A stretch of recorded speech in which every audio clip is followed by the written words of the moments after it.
राधे राधे दोस्तों, जैसा कि आप सब जानते हैं सावन का महीना शुरू हो गया है।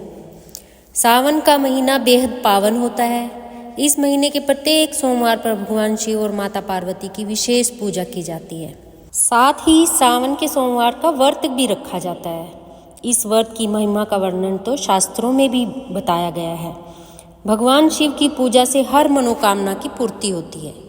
हिंदू धर्म में सावन सोमवार का व्रत केवल एक नियम नहीं है, बल्कि भक्ति और आत्मिक जुड़ाव की गहराई से जुड़ा एक साधन है। यह व्रत न केवल मनोकामनाओं को पूरा करता है, बल्कि भगवान शिव के चरणों में समर्पण का प्रतीक भी है। ऐसी ही अपार श्रद्धा और अटूट भक्ति की एक कथा है, एक साहूकार की, जिसकी वर्षों की शिव आराधना ने न केवल उसे संतान सुख का वरदान दिलाया, बल्कि उसके पुत्र को मौत के द्वार से भी लौटा दिया। आज सावन के पावन मास में हम आपके लिए लाए हैं साहूकार की भक्ति की कथा। प्राचीन समय की बात है। एक नगर में एक धनी साहूकार रहता था। उसके पास बहुत सारा धन था, लेकिन कोई संतान नहीं थी। उसकी पत्नी भी बहुत दुखी रहती थी। संतान प्राप्ति की कामना से वह साहूकार हर सोमवार को भगवान शिव की पूजा करता था। शाम को शिव मंदिर में जाकर दीप भी जलाता था।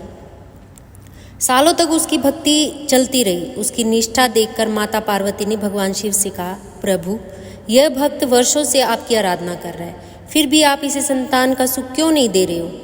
भगवान शिव ने उत्तर दिया, इस भक्त के पूर्व जन्म के कर्म ऐसे हैं कि इसके भाग्य में संतान का सुख है ही नहीं।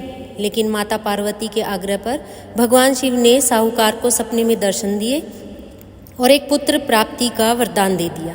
साथ ही यह भी बताया कि यह केवल 14 वर्ष की आयु तक ही जीवित रहेगा। कुछ समय बाद साहूकार के घर में एक पुत्र का जन्म हुआ, जिसका नाम उन्होंने अमर रखा। जब अमर 11 साल का हुआ तो साहूकार ने उसे शिक्षा के लिए मामा के घर काशी में भेज दिया।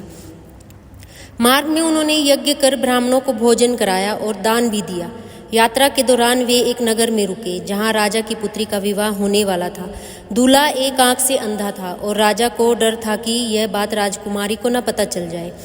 उसने अमर से विनती की कि वह विवाह में कुछ समय के लिए दूल्हा बनकर मंडप में बैठ जाए। इस बात के लिए अमर ने सहमति दे दी। विवाह के बाद अमर काशी चला गया, लेकिन राजकुमारी को पत्र लिखकर सच्चाई बता दी। राजकुमारी ने सच्चाई जानकर असली दूल्हे से विवाह करने से मना कर दिया। काशी में अमर ने पूरी निष्ठा से अध्ययन किया। जब वह 14 वर्ष का हो गया, तब एक यज्ञ के बाद उसकी तबीयत बिगड़ी और वह मूर्छित होकर गिर पड़ा और उसकी मृत्यु हो गई। उसके मामा विलाप करने लगे। उसी समय उस मार्ग में भगवान शिव और माता पार्वती जा रहे थे।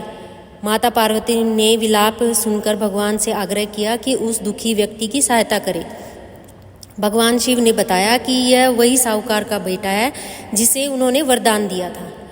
माता पार्वती ने करुणा भाव से विनती की कि प्रभु, इस बालक का पिता बीते 14 वर्षों से आपकी श्रद्धा से सोमवार का व्रत कर रहा है और हर सप्ताह आपके चरणों में दीप अर्पित करता है।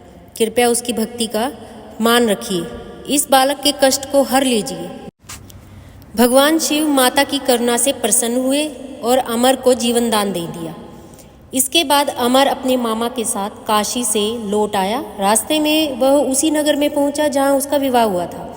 राजकुमारी उसे पहचान गई और इस बार विधिवत रूप से उसका स्वागत कर विदाई दी गई। घर पहुंचने पर जब माता पिता ने अमर को जीवित और वधू सहित देखा तो उनकी खुशी का ठिकाना नहीं रहा। भगवान शिव की कृपा से उनको न केवल पुत्र की प्राप्ति हुई, बल्कि मृत्यु से भी बच गया। इस प्रकार भगवान शिव की सच्ची और निरंतर भक्ति से साहूकार को न केवल संतान का सुख मिला, बल्कि उसके पुत्र को जीवन दान भी प्राप्त हुआ। यह कथा हमें सिखाती है कि श्रद्धा और भक्ति से असंभव भी संभव हो सकता है। सावन सोमवार की इस पावन कथा को सुनने से भक्तों को पुण्य की प्राप्ति होती है और जीवन में शिव कृपा बनी रहती है।